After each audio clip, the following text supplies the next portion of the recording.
korruptive, natyrisht me pankarta në duar siç edhe e shohim. Ata theksojnë dhe i bëjnë thirrje gjithashtu përveç kryeministrit shqiptar dhe kryeministres italiane, gjithashtu edhe përfaqësueses Bashkimit Evropian von der Leyen, por edhe presidentit amerikan Donald Trump, që duke i cilësuar pikërisht këta 4 personazhe kryesor si ata të cilët le ta themi dhanë jetë kësaj marrëveshje pra për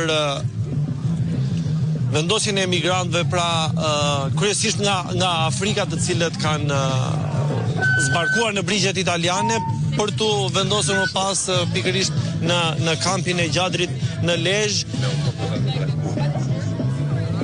Dhe këta aktivistë pra e kundërshtojnë këtë nismë dhe këtë marrëveshje, duke cilësuar si shkelje të drejtave të shohim që ka pankarta, parulla, Fredi aty, çfarë shkruhet nëse mund na pikërisht bësh me dije?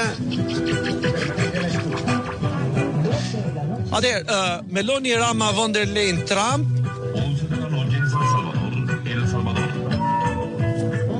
Nëse duket e kanë edhe me Trumpin aktivistët. Atëherë, pikërisht. Atëherë, ndalni luftën, thot, dhe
më pas drejt ambasadës italiane dhe asaj të Bashkimit Evropian, dhe më pas drejt sheshit Nën Tereza.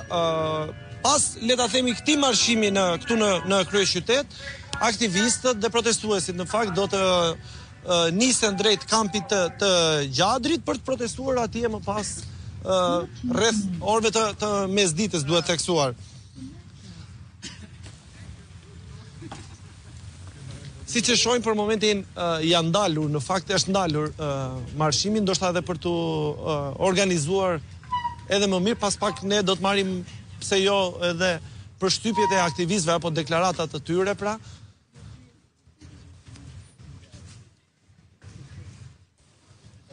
Ndërkohë përveç aktivistëve, Alfred, ka dhe qytetarë cilët po i bashkohen këtij tubimi, këtij marshimi?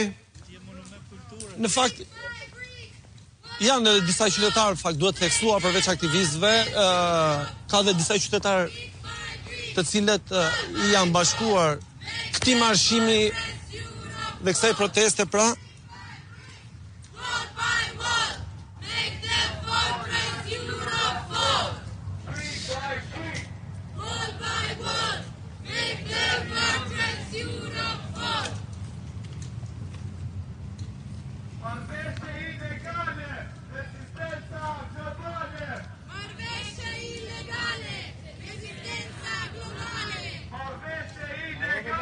Marrëveshje ilegale quajnë aktivistët rënë dakord apo marrëveshjen mes kryeministit shqiptar Meloni dhe asaj italiane, kryeministit shqiptar Rama, ndjes dhe asaj italiane Giorgia Meloni për ndërtimin e kampit të emigrantëve, i cili është ngritur në Gjadër, ka patur mjaft polemika dhe shumë zëra të cilët e kanë kundërshtuar jo vetëm në Shqipëri, por po ashtu edhe në Itali, konkretisht deputetët e opozitës, por edhe deputetët tjerë e kanë quajtur si shkelje e